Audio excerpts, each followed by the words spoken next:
À une quinzaine de kilomètres du centre-ville de Tunis, la salle Omnisport de Rades, dans la banlieue.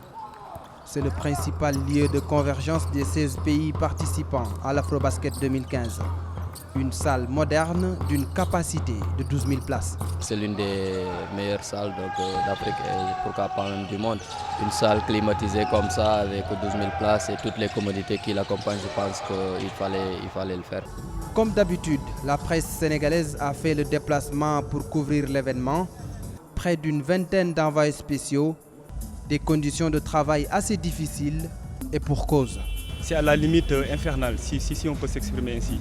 Parce que ce n'est pas évident, parce que quand vous voyez d'abord l'équipe est à 72 km de Tunis. Donc pour les journalistes, il s'agit de faire cette navette, ce qui n'est pas évident.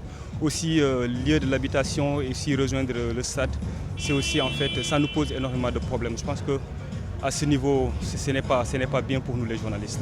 L'autre problème, c'est les horaires qui sont vraiment très tardifs. Si on considère que le Sénégal joue à 20h par exemple, heure de Tunis, les matchs se terminent à minuit. Et à minuit, il est difficile de trouver un taxi pour relier Tunis. Et ça pose un problème pour l'envoi de nos textes par rapport à nos rédactions qui nous attendent. Côté affluence, le public n'est pas venu nombreux. L'engouement populaire, un véritable casse-tête.